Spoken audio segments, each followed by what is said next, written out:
Good morning. I'm Hoda Emam. I'm a professor of visual journalism at the University of North Texas Mayborn School of Journalism, and I'm an independent journalist covering health equity.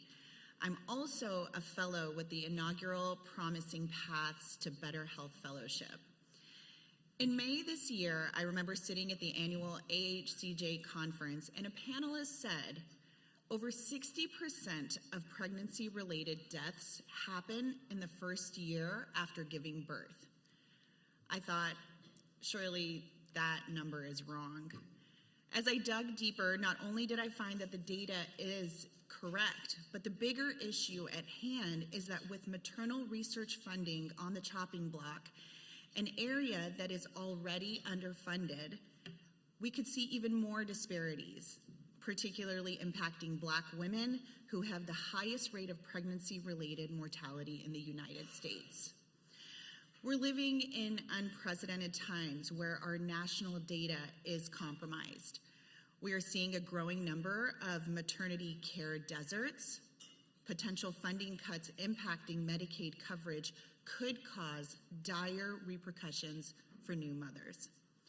My goal for today's panel is to drill deep on the gaps in maternal research funding and the domino effect that it can have on the future of maternal health. I'd like to go ahead and start with our first panelist, Dr. Myah Griffin, maternal-fetal medicine physician and medical director at the Center for Maternal Health Equity at Morehouse School of Medicine.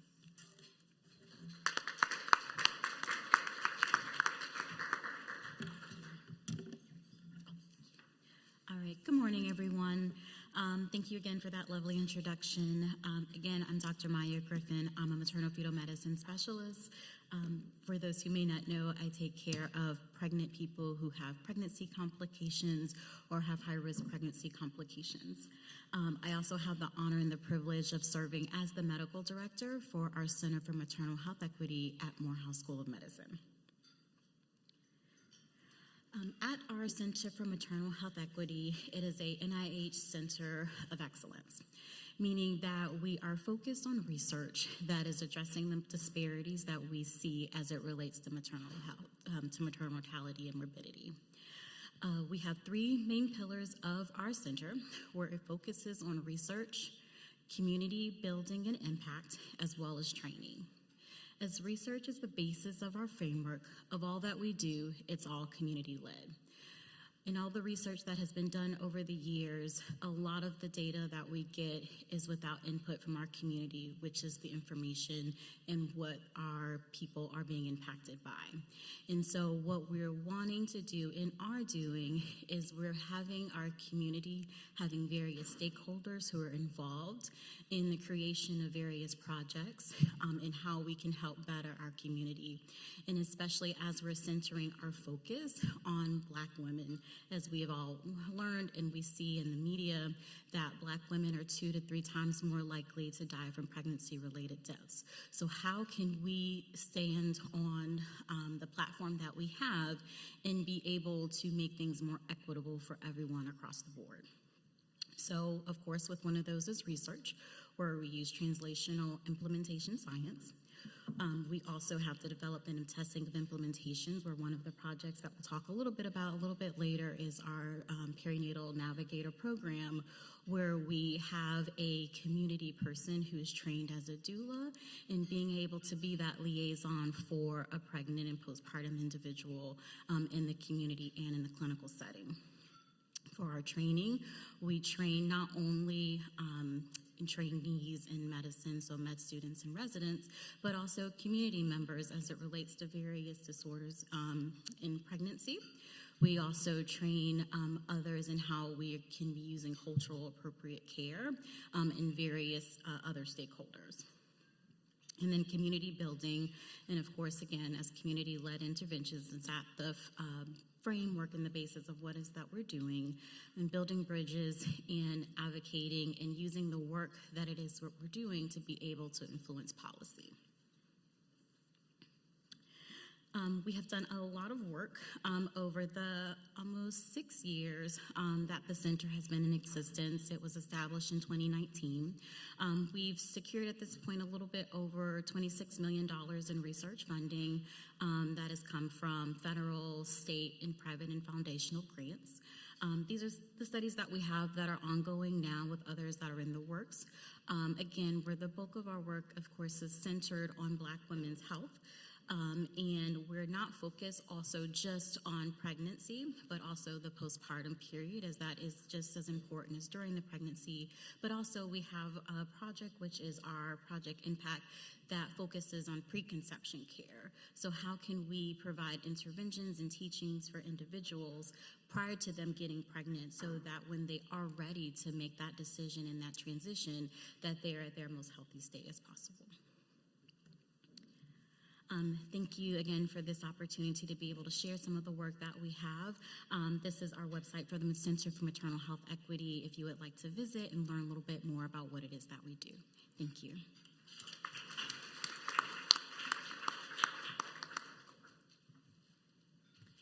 Thank you, Dr. Griffin.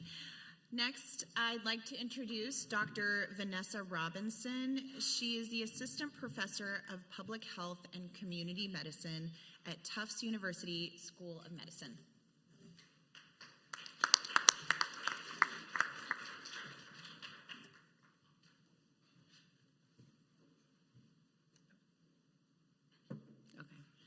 Hi, everyone. It's a pleasure to be here with you all on today. As previously mentioned by Hoda, I am an assistant professor at Tufts University School of Medicine within the Department of Public Health and Community Medicine. I'll go ahead and get started because I know that we are a little bit pressed for time. So my presentation is focused on integrating and the importance of integrating disciplines, and the time for that is now. We'll be exploring the missing ingredients, quote, in maternal health research.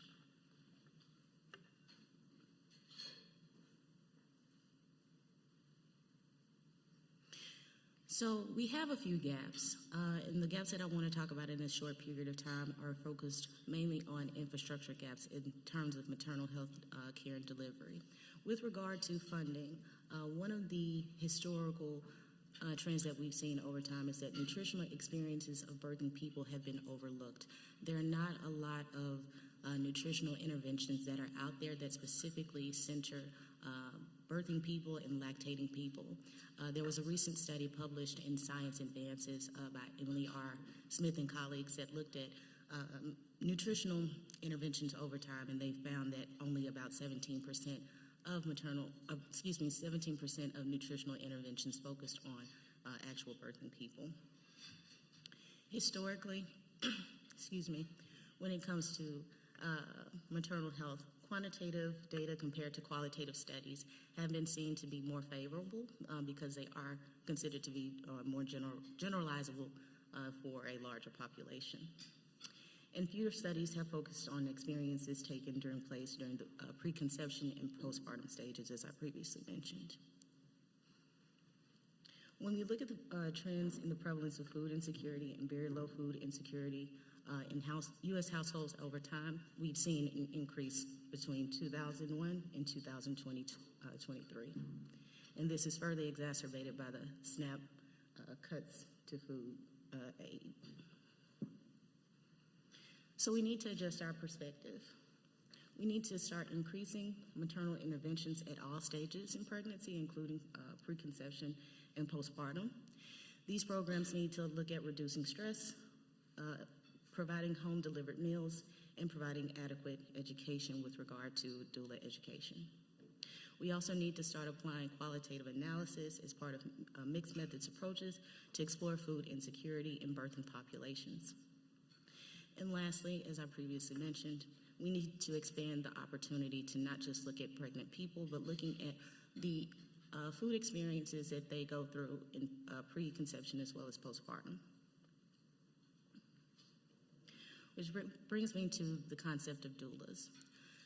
Historically, we've seen over time that doulas are associated with reduced rates of preeclampsia, hypertension, cesarean births, etc. Just so that we're on the same page, A doula is considered to be a non-medical professional who provides emotional, physical, and informational support to people giving birth. Doulas are trained to help during pregnancy and after the baby is born. And there are various types of doulas according to Planned Parenthood. They range from anywhere from indigenous doulas to death doulas, abortion doulas, fertility doulas, and more. We need to focus on translating the emergence of nutrition and maternal health into health disciplines via what I call nutrition doulas.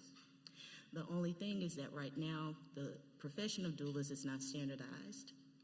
A few colleagues did a study in 2025, and they assessed overall what we see in the current literature.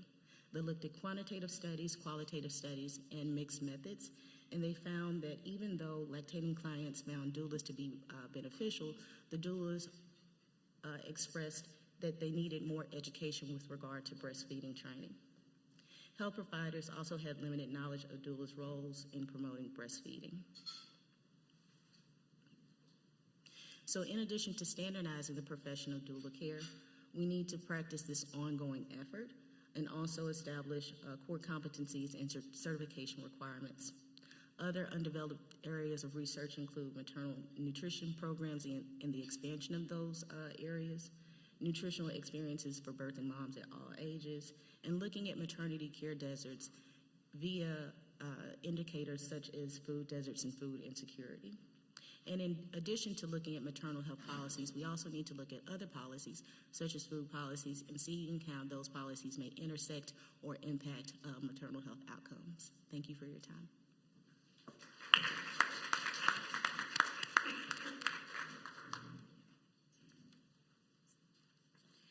Thank you, Dr. Robinson.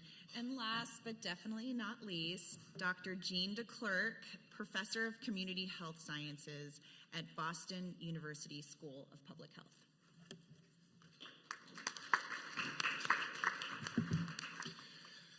Hoda made the decision, she said, after 2 inspirational talks from people doing innovative programs, she wanted to bring an old guy in to talk about the problem, hence I'm here.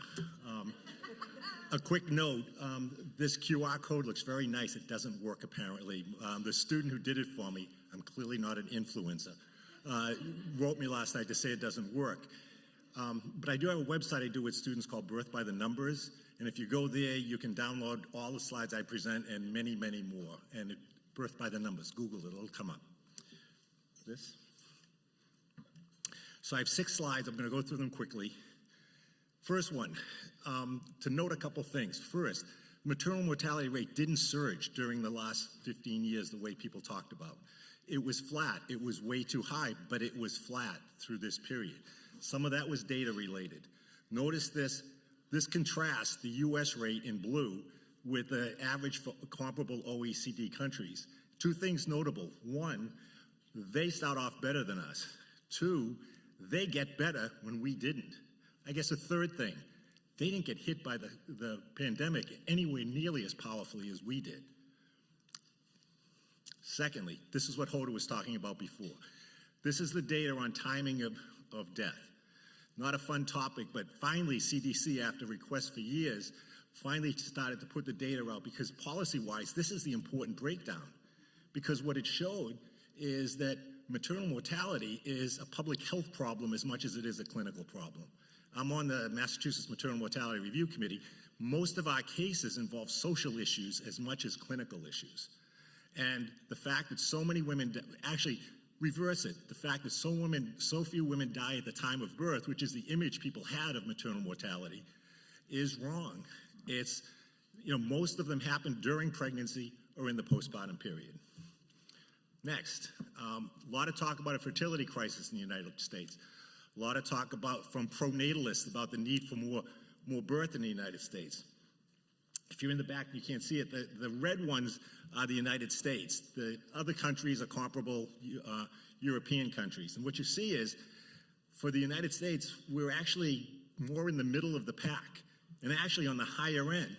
That this is the rate for Hispanics in the United States, which is second highest compared. Only Israel has a higher fertility rate than Hispanics in the United States.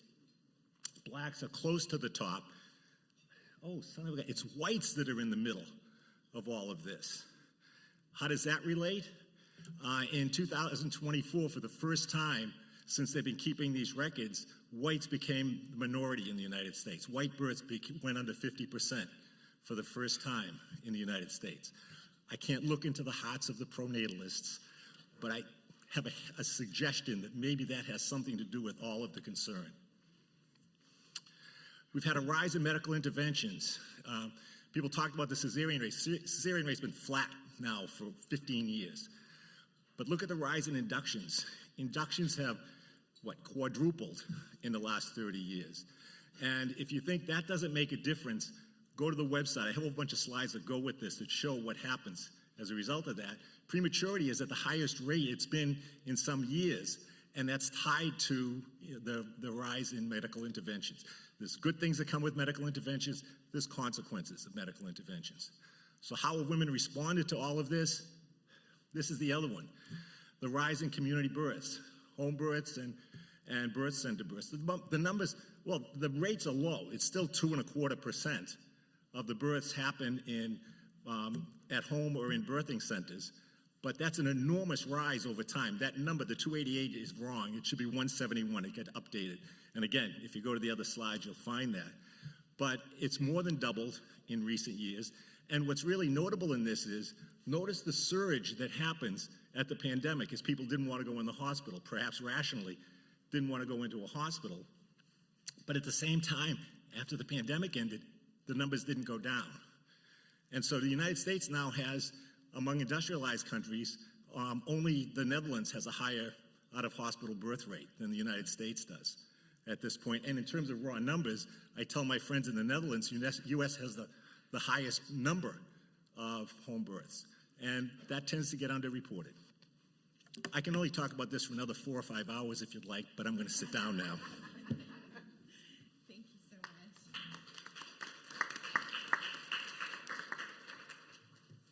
Thank you for the brief introduction.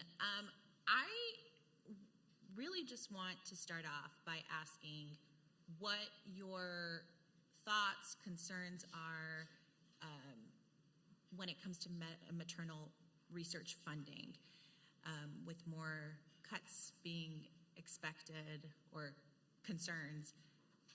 What are your thoughts? How are we going to continue to do the work that where, as far as women's health, even though we make up the majority of the population, we receive the minority in the amount of actual research funding. And then as far as maternal health, it's very much the same pattern.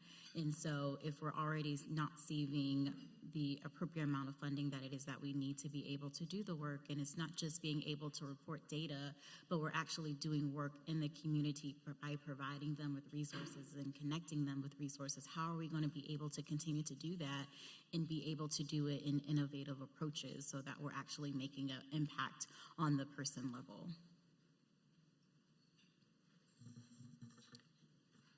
I think, honestly, we're living in a time where a lot of things are up in the air and everything is questionable.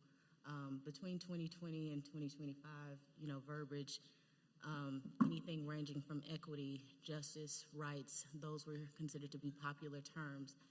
And now we're living in times to where those are now terms that may be threatening for people who are leaders of organizations and institutions and are really struggling as to how to move forward. I think we have to ask ourselves a question as to why these terms became popular in the first place. And they really became popular as a result of us as researchers and reporters wanting to come together and collectively express the experiences of those who may have been historically left out of conversations. And so I think that once we answer that question, we can really get down into thinking about that. We're not just, our actions are not limited to the verbiage that we've used. So even though we may have to change the verbiage, we still continue on with that action, but that action may look like integrating disciplines, developing long-term collaborations that are not just short-term partnerships, but really looking at the sustainability of innovative ideas, programs, and hopefully being able to translate into law to where those that are most suffering can really benefit from the solutions that we give them. When the concern with maternal mortality started to rise, maybe 15 years ago, people got really concerned about it. There was a lot of attention paid and a lot of money started flowing towards maternal health. And it flowed primarily to clinicians to focus on clinical issues for a long time.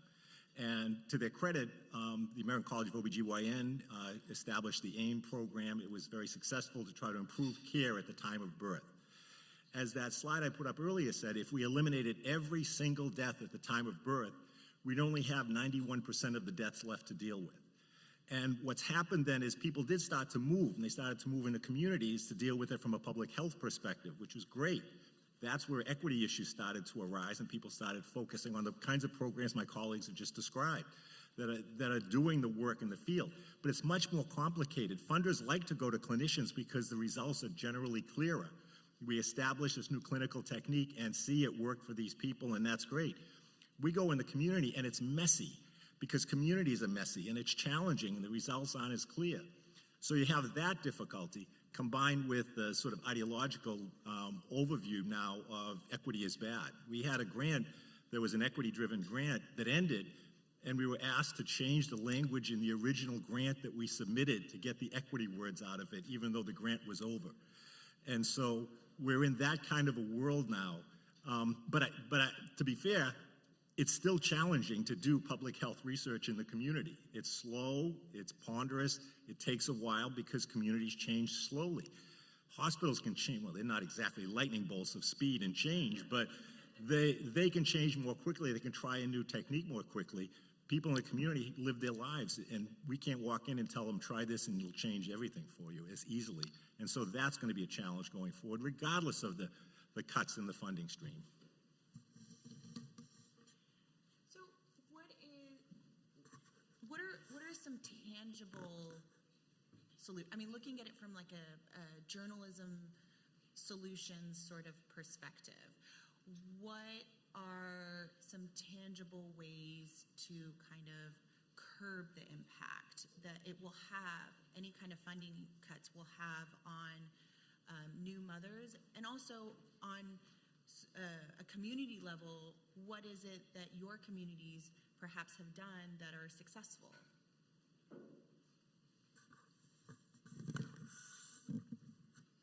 Sorry, I'm short. So it has to start with, I think, grassroots efforts and organizations that are already in place and who are wanting to do the work just as much as clinicians and hospitals and these big academic institutions. And so how can we work with them to be able to make sure that the funding and the work gets done, because there is that level of mistrust in the community as it comes with institutions and organizations just based off, historical context. And so partnering with grassroots organizations like we do at the Center for Maternal Health Equity and helping build that trust in the community, and how can we work together collectively. And also, a lot of the work that we're doing in research and in hospitals, in the federal level, like everything is in its own silo. Everybody's kind of doing their own thing, and they're all very similar. And so how can we also work together and break down those silos and actually be more efficient in the work that we're doing, in working, again, with the community? What is it that they need instead of putting onto them what we think they need? Well, how can we provide for their actual needs and actually make a difference for them? I think it brings up the importance of the fragmentation of our U.S. healthcare system. And don't get me wrong, we have a lot of things that are good within our system, but there's a lot of brokenness, a lot of inconsistency with care, and then there's compromised quality of care. And so I think that was not an issue that occurred overnight. It's been the result of something that we've done over and over again. For whatever reason, we were not called or warranted or really forced to change. I think historically, when it comes to disciplines, and let's take, for instance, since the subject matter is maternal health, we've operated in silos. And so I think we need to in this shifting that we're experiencing, we need to reassess our resources and not just look at the resources that we individually have in the profession of maternal health, but really looking at the resources of outside organizations and partnerships and seeing how those resources may influence maternal health outcomes.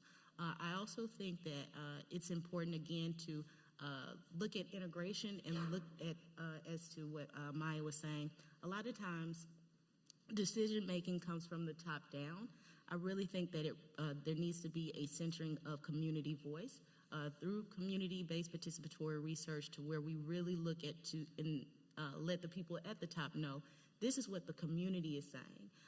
And I don't think that that should be limited by race or by gender or et cetera, but really looking at what are the collective concerns of the community, because just over time, the community is the driving force for change.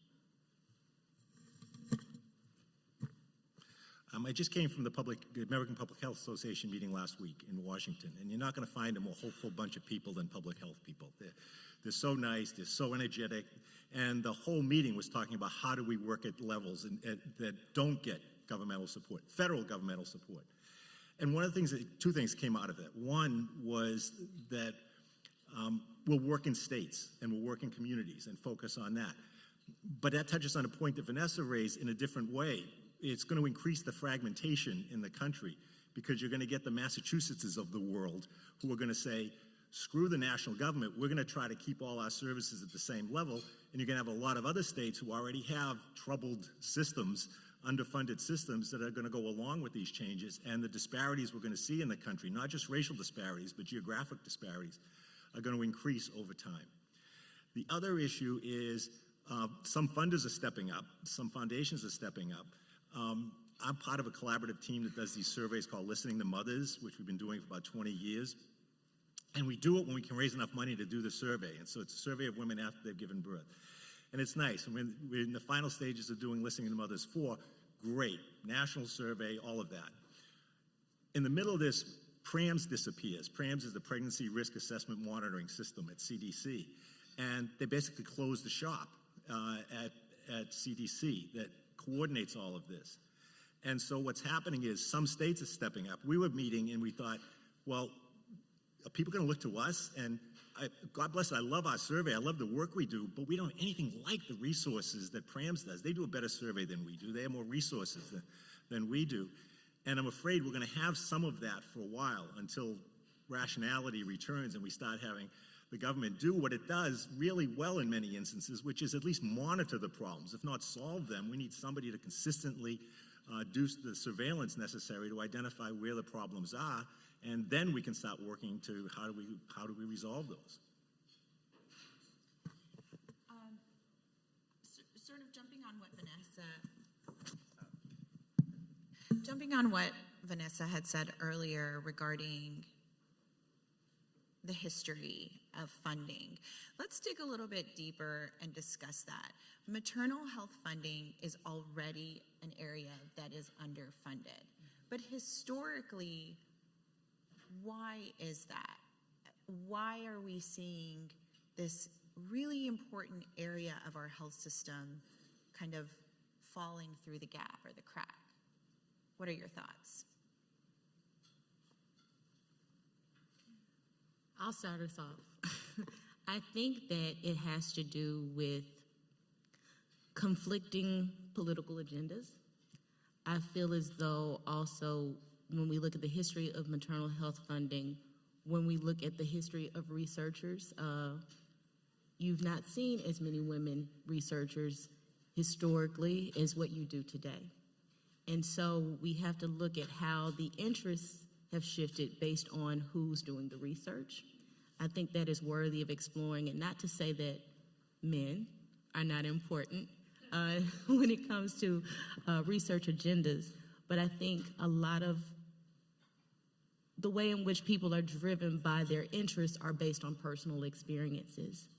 And so when you have birthing people missing from the conversation and the decision-making table on what needs to be done for mothers, then you see those tendencies for gaps to be further nuanced or exacerbated. The second thing I think is that there has been an intentional and traditional emphasis on quantitative data. And quantitative data only touches on the surface of storytelling.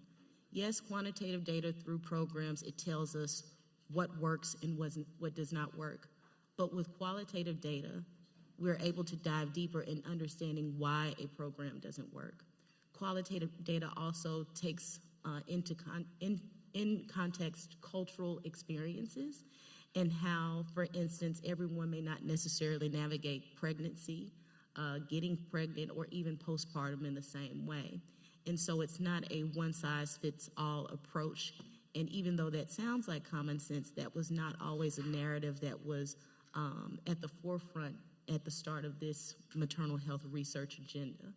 And so we're shifting based on people's interest in the field, based on a lot of times, unfortunately, in public health, people only give, or let me not say only, there's a heightened interest in looking at certain gaps when they are complex.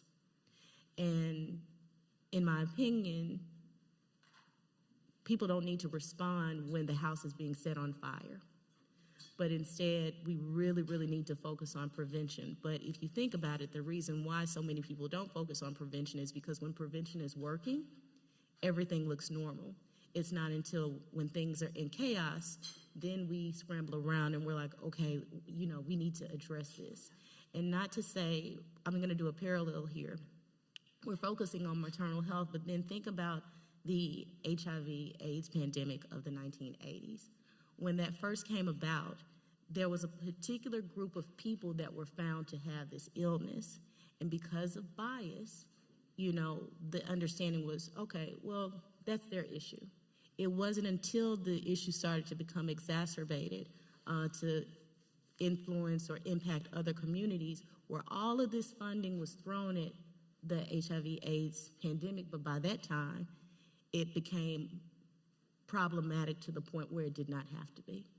So I think there's a lesson to learn when we look at other outcomes in health and seeing, okay, we've gone through this before, maybe not necessarily with maternal health, but we've gone through this historically before, and seeing how when we ignore issues, how they can get worse and worse and even worse, right? And so when we look at prevention, I really think that there needs to be a societal change with how people respond to prevention, from the political sector and other people that may intersect with public health, but not necessarily public health professionals. I would agree, because I would say in medical training, we're just taught the data, the quantitative data. We're not taught, you know, how to, that even, you know, qualitative data is one way that we can look at information, or even how to analyze it.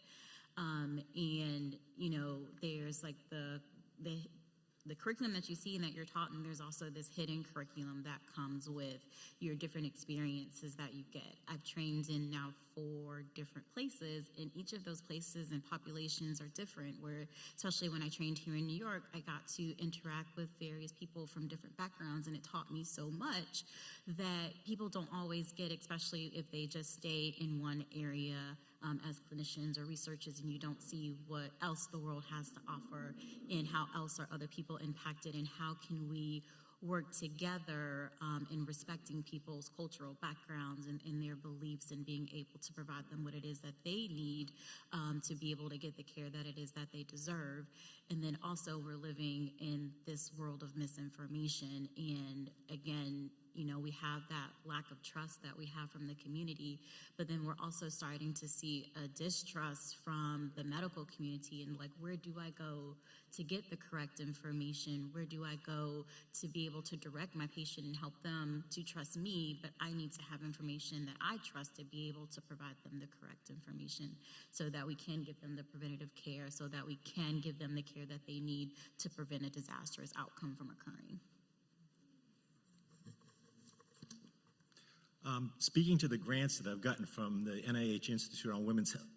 Oh, wait a minute, there isn't an NIH Institute on Women's Health. There never has been an NIH Institute on Women's Health. I've gotten grants from the National Institute on Child Health and Development and the National Institute on Minority Health. But we've never done this. This is not an accident. This is a focus that we've not had for a very long time. And if you're looking at reasons for that kind of focus, I don't want to keep, I don't mind plugging this again. If you go to that website, one of the slides I have for you, if you go to the Gene's Talks, the slides with this are associated, and one of the extra slides looks at the pregnancy-related mortality rate in the state and the proportion of the state legislature that are women. And there's a -5.5 correlation on that. That's a pretty high correlation. You can see the line. It goes just like that. The more women in the state legislatures, the lower the pregnancy-related mortality rate. We don't have, the people who are making the decisions aren't women. And so we tend to look in the mirror and say, what's the biggest problem? Well, let me look at what I have as a problem, and that must be the biggest problem. And it's not that the legislators aren't compassionate. They are, and they care sometimes. And they care at times. But, you know, they think of, we all tend to look through the prism of our own experiences. And that tends to focus on issues that might not be relevant.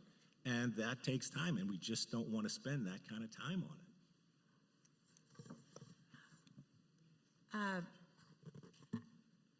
Going back to this data set that I saw earlier this year related to 60% of women who are dying in the first year after giving birth, that it has to do with the birth process or any kind of complications there.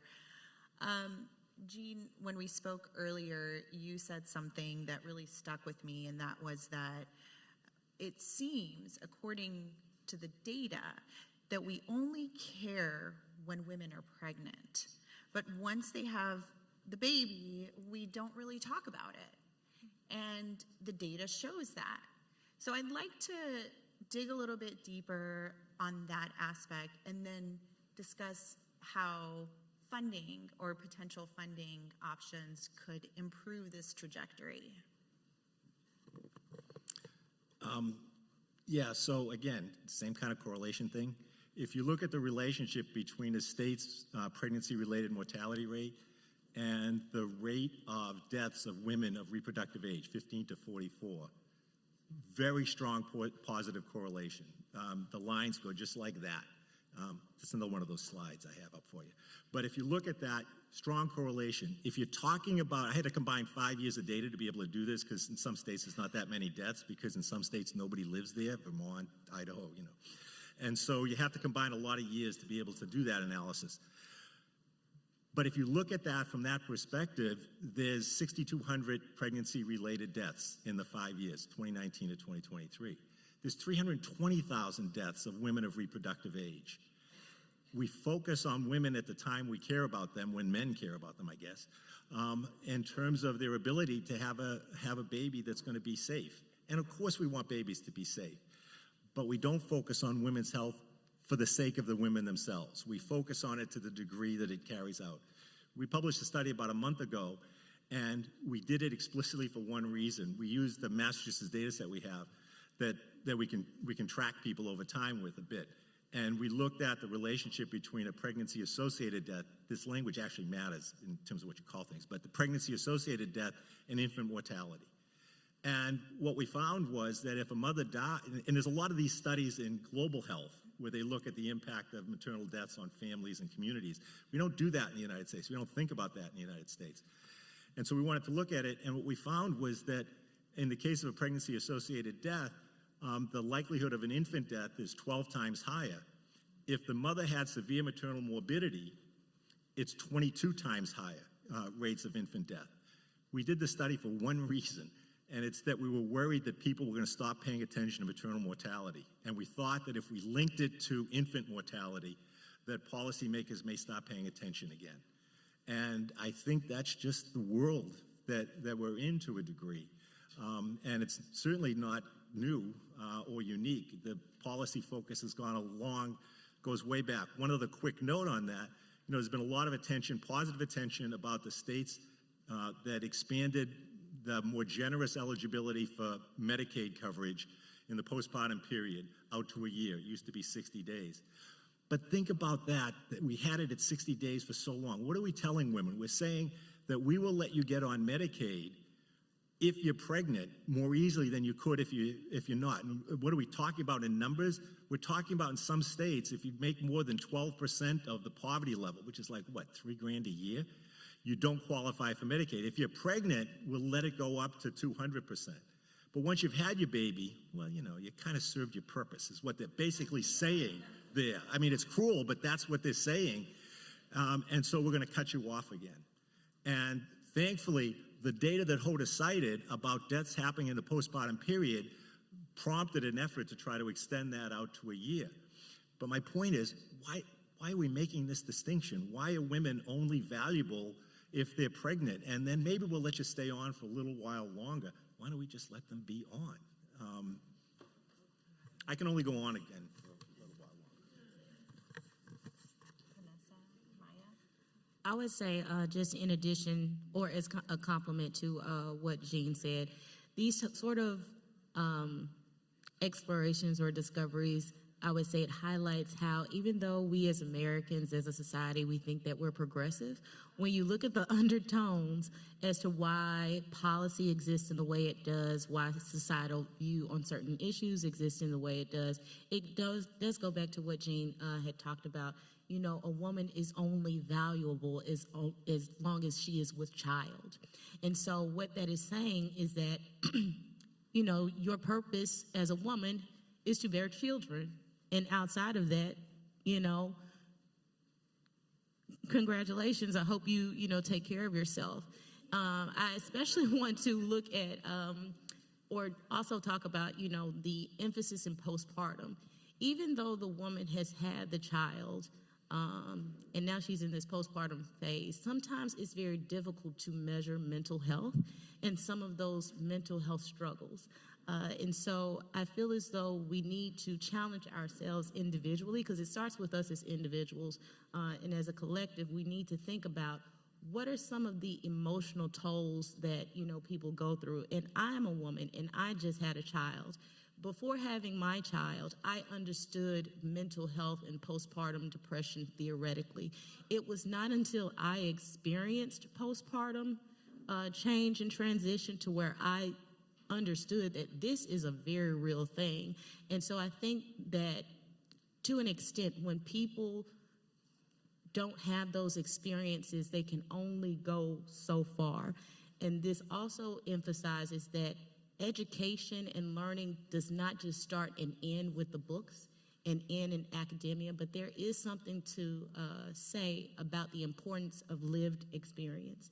And so I think that those sort of conversations, when it comes to people in the community, that needs to be highlighted in the conversation, or at least be part of it.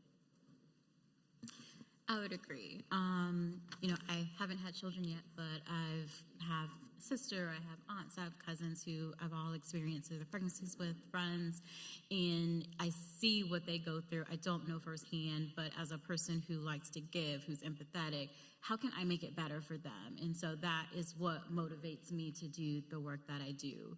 Granted, we have these parameters that are set by our states when it comes to Medicaid funding for a year postpartum. That's what we have currently. How can we make the best use of what it is that we have? How can we maximize, first off, people knowing that they have this coverage for a year, because I have somebody personal to me who was on Medicaid during their pregnancy but didn't know that they could still continue to get care for up to a year. And so how do we make sure that, one, people know that they have this funding that's available to them? How do they then utilize their resources to maximize the benefits that they get from it? And especially when they have these pre-existing conditions, how can we work together to make sure, hey, all right, you're not pregnant anymore, and I tell my patients, okay, I'm gonna graduate you now because you're done with me, and how can I then get you transitioned to a cardiologist? How can I get you transitioned to a family medicine or internal medicine specialist for your just primary routine care, so that you can try to maximize your health the best you can while you still have that insurance coverage, and also try to figure out then, how can we teach you what are the next steps and what it is that you need to do to be able to get coverage to continue getting the care that you need, which is even also sad that we also have a conversation about how can we even just afford to get health care. Like, however you feel about universal health care where we are now, like, we shouldn't have to decide between eating and being able to go to the doctor and get medicine and whatever it is that we need to be able to do. But that's a real struggle that a lot of new moms actually have to make. I mean, Vanessa, you brought up nutrition and food and just access to basic needs. And so, is that a struggle that you're seeing, make that pull and those decisions? Yeah, because even like in my ultrasound unit, I have patients will come and say, "Can I have a snack?" And so now I have snacks in my cabinet to give patients because I know that they're hungry. And I don't think one thing we haven't really touched on is like social determinants of health, housing insecurity, food insecurity, childcare is also one. Like people have to like decide, do I go to the doctor or do I pick up my kids from school? I know I've even had a patient, I'm in a medical emergency right now, but I can't leave my kids at the bus stop by themselves. And so we're sacrificing ourselves to be what other people need from us. And so how do we help with those other burdens that we say are not health related, but they are, because we still have to function within a society and take care of these children that, we have. And so how can we work together as a community, as researchers, as journalists, to be able to build a stronger community where we're all functionally working together?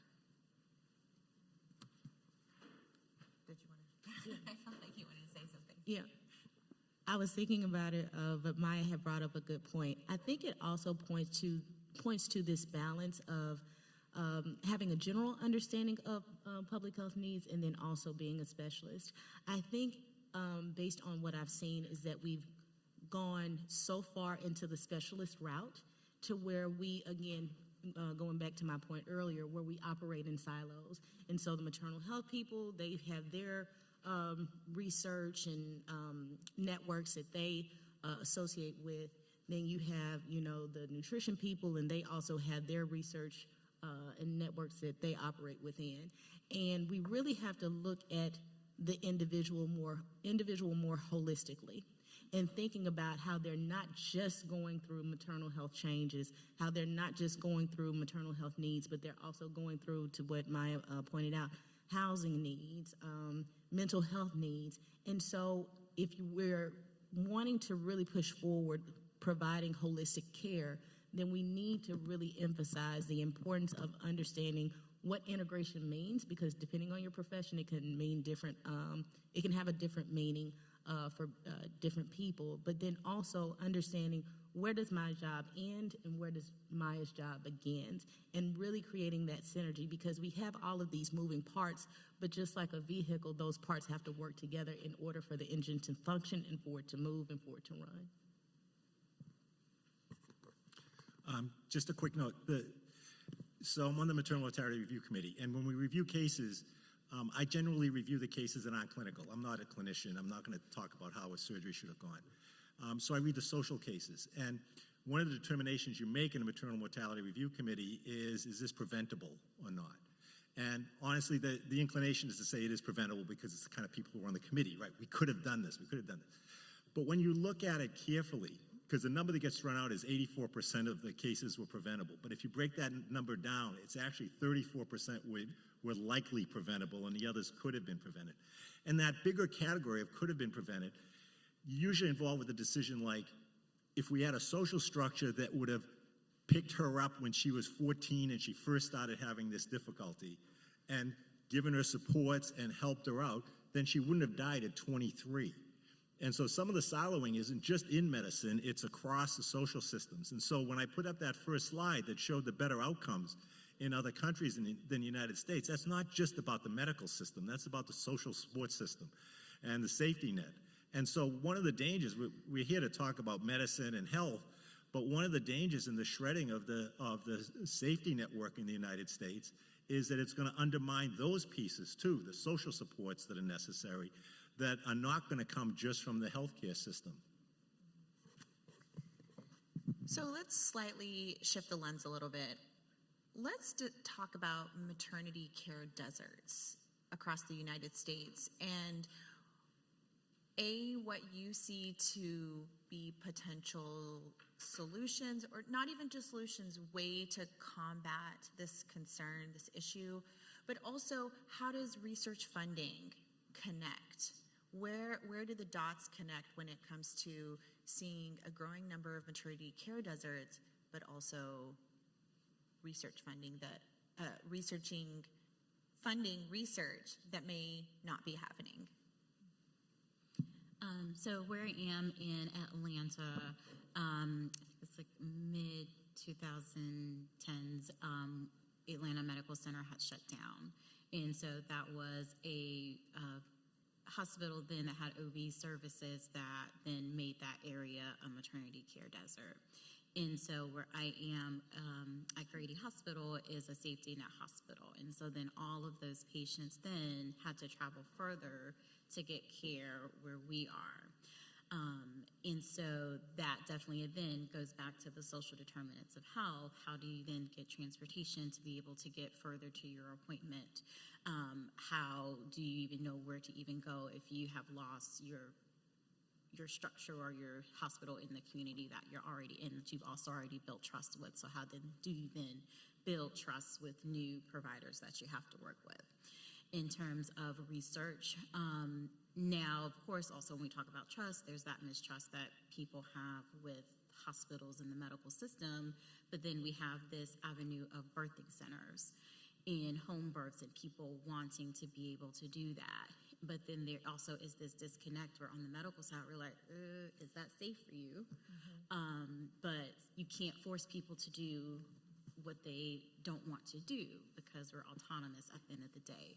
So then how can we then use research funding to be able to provide that data to say, hey, this may be a safe, or this could be a safe option for you, maybe if we put these parameters in place and have this safety net for you in case things don't go right, or if there is something that's going wrong and it's an emergency, how can we make sure we get you quickly to the hospital to expedite the care that you need if you're in an emergency situation, if you're going to a birthing center that's closer to where you are.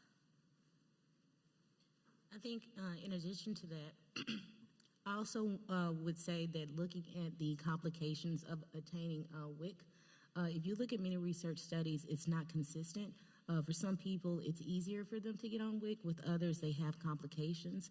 And also when we look at maternity care deserts, we can't just look at it in silos. In as much as going back to the slide presentation that I had up earlier, we have to look at food insecurity. We have to look at food deserts and the correlation between really resource deprivation and what types of resources that these communities are undergoing deprivation in, and then seeing how that correlates to maternity care deserts. Maternity care deserts is another part of the maternal health research conversation, but it's something that is, I would say, rather new and needs continued development. So public health people can be a little woke. I hate to admit that. At the APHA meeting last week, they didn't like the term maternity care deserts anymore. They prefer to refer to them as maternity underinvestment zones. Yeah, they're wrong. Deserts resonates with people at work. But there's a couple things to understand here. One is we did a study a few years ago. It just went out. There you go. We did a study a few years ago that looked at the number of births per maternity bed in the United States over time.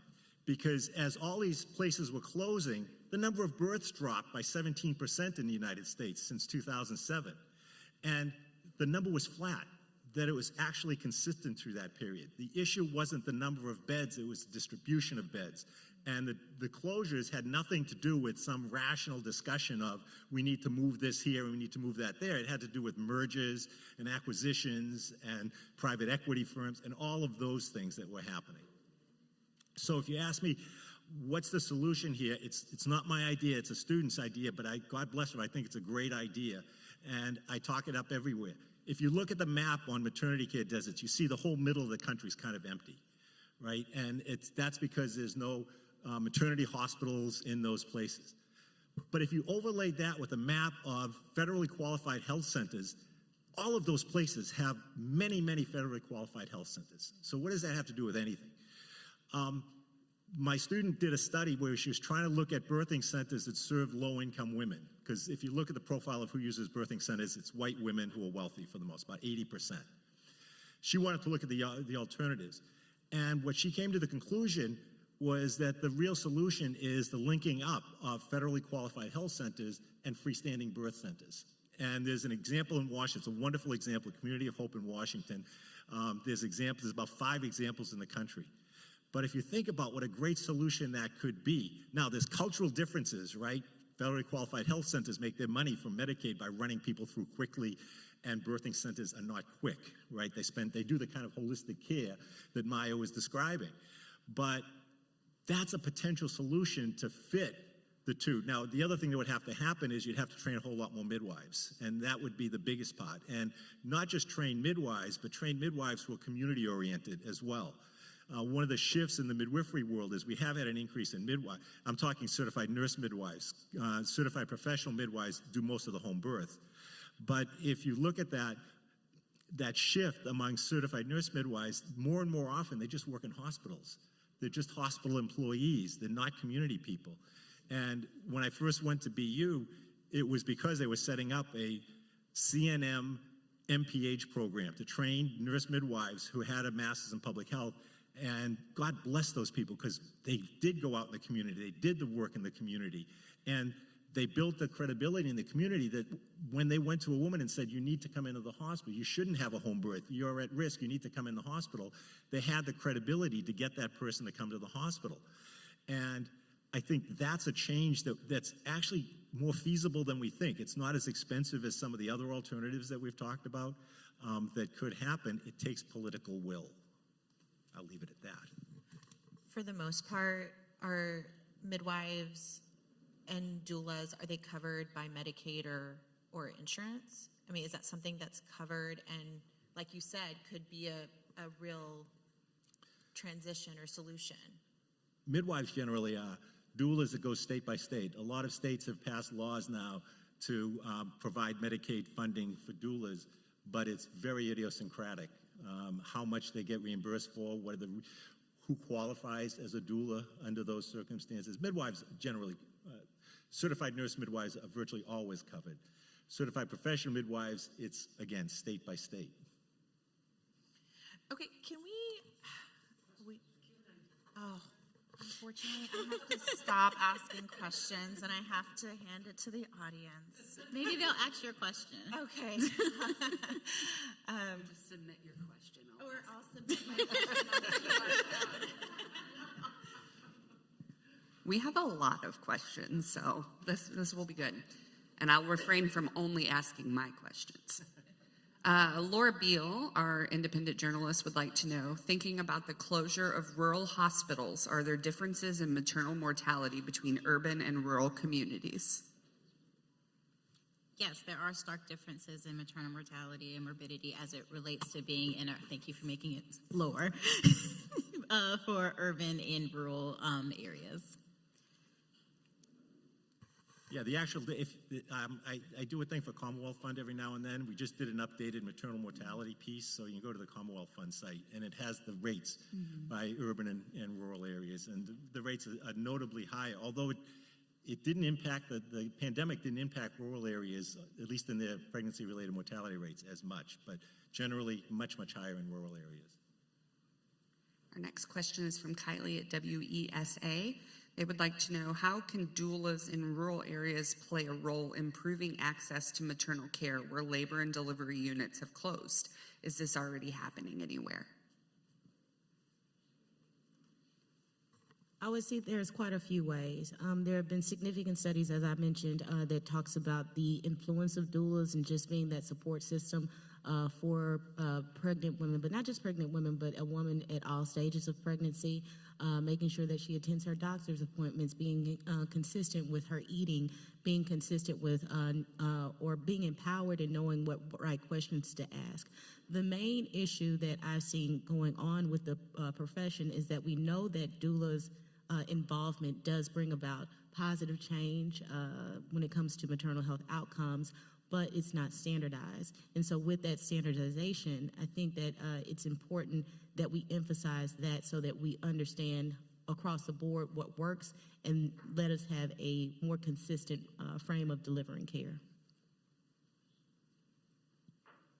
Rachel from MedPage Today asks, What do you think are the big maternal health research questions that OBGYNs have yet to explore with adequate studies? I would say one is understanding how doulas may fit into the overall care team, and understanding, what role they may play and how they may serve as beneficial to those that are already existing on that patient care team. And I think we need to really look at the patient-centered medical home model and really assessing, individual needs, but then also community needs, and looking at what are some prioritization standards that we set. So also, like at the Center for Maternal Health Equity, we have our perinatal navigator program that started at our urban hospital in Atlanta. These navigators are lay people who have then been trained on, maternity care, and being that liaison between the clinical and the community for patients, and helping them be able to navigate the medical system during pregnancy and postpartum. And they're helping, again, having that patient have that holistic care, and where we have then expanded the program to a rural hospital in South Georgia. And then there was one other point. What were we just talking about? Research and doulas, and so they're also doula trained, right? And they're also training others to be doulas, and so having that standardized teaching and making sure that they're all doing the same thing and being able to impact care. And so then how can we use that research then to teach the medical professionals how they can be impactful and helpful, and also helping address the barriers that we see on the clinical side in taking care of patients, especially when we have higher volume of patients to care for. This isn't just a clinical question for obstetricians, it's a health policy and health management question, because I don't know any obstetrician who wants to spend less time with their patients. And so what we've done is we've structured a system where they get 12 minutes. Because they have to meet their nut. If they're going to get their salary, they have to see enough people in a time period. And I don't know how you balance that out unless we put more money, we spend more money than any other country, but we need to find a way to allow for that added attention. Now, if it can't come from clinicians, then it has to come from midwives or doulas, and then we have to set up integrated systems. But I chide my students when they come up in my management class, when they come up with solutions. Well, we're going to have doctors do this and this and this now. And it's like, why would they do all of those additional things without more time to be able to do them? And it's easy enough to just lay more stuff on OBs, but they have to have a structured system that allows them to do that, or an integrated system that, in global health, task shifting is the biggest thing around, right? Because they keep trying to have other providers provide care. We need to maybe think more about that in the United States. Next question is from Christine with Illinois Public Media. Christine asked, Dr. DeClercq, can you talk about what it takes to make out-of-hospital births safer? For example, birthing centers with nurse midwives that have partnerships or transfer arrangements with hospitals. Is this the ideal way for low-risk mothers to avoid unnecessary interventions while minimizing risks of having out-of-hospital births? Are there any examples that you can share where this is being done well? And then what is the role of state regulation in minimizing the risks? How long do we have? Integrated systems make sense. First of all, most people don't want to have a home birth. So in the Listening to Mothers survey, we survey women who just had a hospital birth. And one of the questions we ask is, in the future, would you like to have a home birth? Would you want to have one, or would you be open to one? And the exact number is like 11% said they wanted to have one, and I think another 18% said they'd be open to it. And when I do grand rounds for OBs, I always ask the question, what's going on that 29% of the people who just had a birth in a hospital are open to the idea of going out of the hospital? By the way, the same numbers for freestanding birthing centers were 64% were open to that. And so, but keep in mind, that also means that the biggest number was always people who said, no, I don't want to do that. I want to have a birth in a hospital. So it's always something for a small number of people. So the question becomes, how do we make it safe? And I think the person already described it. Integrated systems where if someone decides to have a home birth, there's a risk adjustment system so that high-risk cases should end up in hospitals. That's fine. And then if there is a problem, that there's a transfer to the hospital that isn't traumatic, in that, not traumatic beyond the trauma of the transfer, but that they get there and everybody starts yelling at them for, why did you do that? Why don't you care? And there are systems that people have been working for this for years. And in some states, they have more integrated systems. Oregon's a good example where they have a pretty good integrated system. So you can do it. It's never going to be, in England, they set up a system that was much more supportive of home births, where people would register for home births at hospitals. And they thought, oh my God, there's going to be this huge surge. It went up to like 3% for a while. And now it's leveled at about 2.75%, something like that. That's kind of where we are in the United States, although we don't have anywhere near that integrated a system. So it's never going to be a huge issue. It'll always be an important issue for some people. And it's a reminder for some people that you can have a low intervention birth if you're low risk, and it can be done safely. Next question is from Sue with Kaiser Permanente Division of Research. Does the move away from annual exams or annual Pap tests for cervical cancer contribute to deaths post-birth or in childbearing women overall? I don't think that, and this is just me hypothesizing, I do not think that moving away from doing annual Pap smears increases the risk of maternal morbidity and mortality. Even though that we're not doing Pap smears, you're still getting care. Like, you're still doing your breast exams, making sure that you're up to date on your testing that you need for your overall health. And so that is still an avenue to be able to still provide people with appropriate care and making sure that you're instituting preventative measures as well. Next question, thinking about extended postpartum leave that European countries give women and families. Can you point us to research that shows how this impacts maternal health outcomes? Well, yeah, in a few ways. When we look at the overall experiences of postpartum, I especially have seen a lot of undeveloped research in the area of maternal mental health with regard to the postpartum stage. And I think, as we previously had mentioned, how after a woman has her baby or after a birthing person has their baby, there's not really an emphasis on the postpartum care after the fact. I mean, there are a few questions generally asked in terms of suicide ideation, but just day-to-day living, day-to-day adjustments back into life, now that, you have a newborn, that's not really explored. So I think that a lot of our answers, even though it's an underdeveloped area of research, we can start with looking at areas or research studies that focus on maternal mental health. I am going to ask my own question because that is exactly where I was going. Thinking about maternal health postpartum, is there a role for the expansion of like perinatal psychology or psychiatry inpatient units? Yeah, actually, it's one of the projects that I'm currently doing, working to do. And so perinatal mental health is definitely a big underdeveloped area of research that does need to be done because, for a long time, a lot of the focus has been in postpartum depression and postpartum anxiety, and not saying that that doesn't matter and that's not important, but also these people are facing these problems even while they're pregnant, and again, influenced by if they have any pre-existing conditions, are there social determinants of health that are then going to be exacerbated once they have a baby, because that is a stressful transitional time period in life.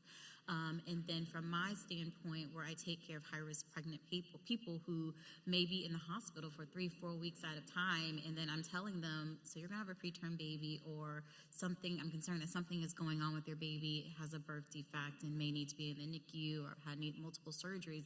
That's also very anxiety-provoking on top of what they would already feel at baseline if they were having a quote-unquote healthy pregnancy. And so how can we be able to provide them with that mental health support? Because, of course, I can take care of the medical side, but there's a mental component to it that I can't fully address and provide them the care that they need.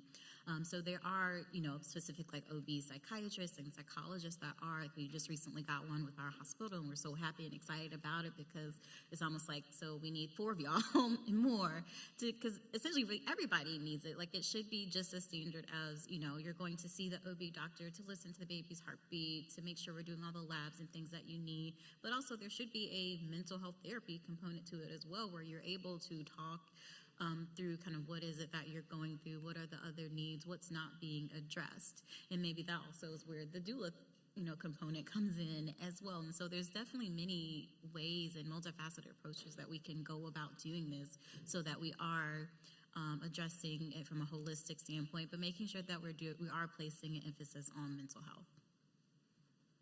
Thanks. Very quickly, on the first part of the question, is there evidence? That first slide I put up of how much better the European countries are doing, that's a piece of it.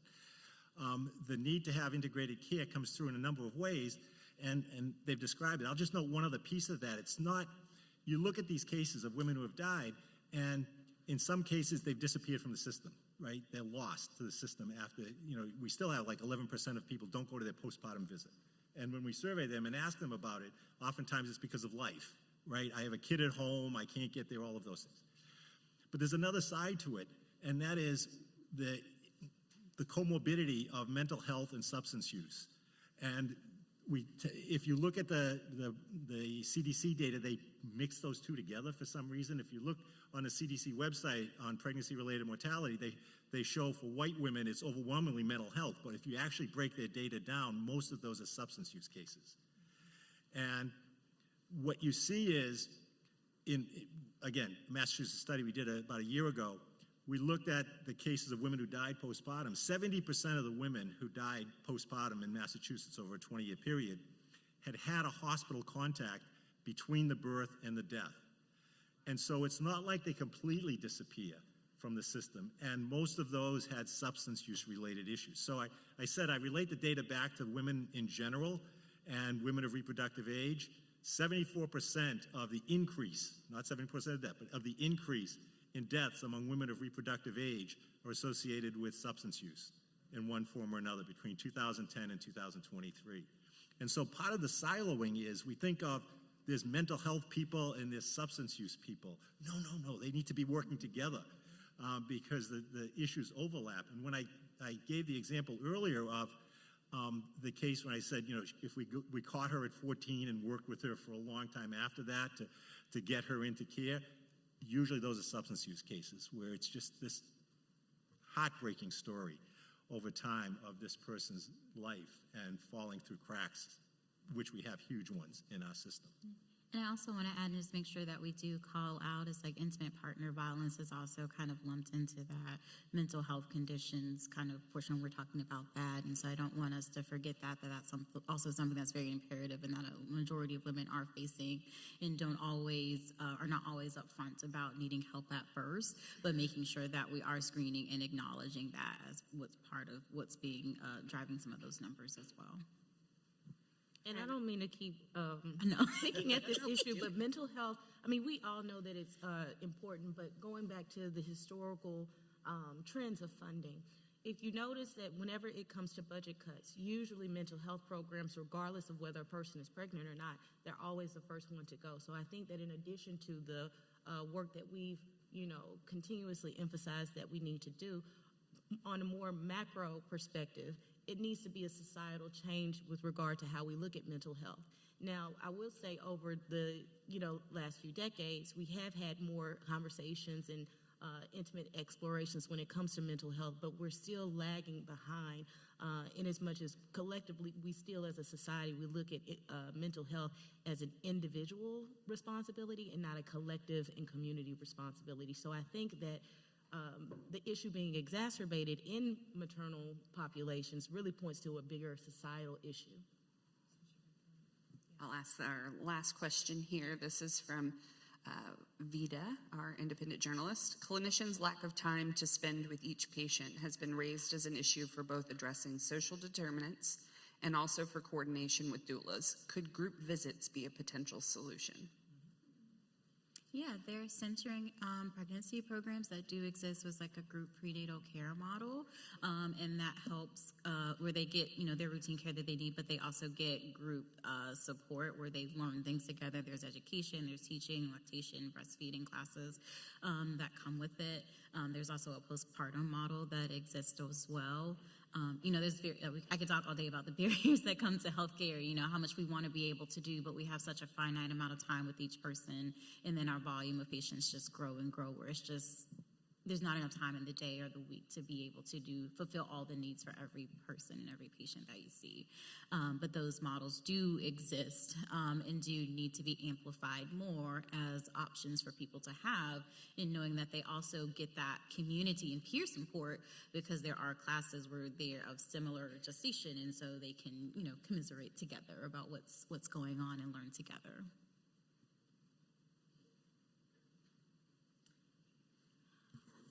All right. Well, thank you so much for taking the time to be on this panel. Dr. Jean DeClercq, Dr. Vanessa Robinson, and Dr. Myah Griffin. I appreciate you being here and sharing your insight on this very important topic.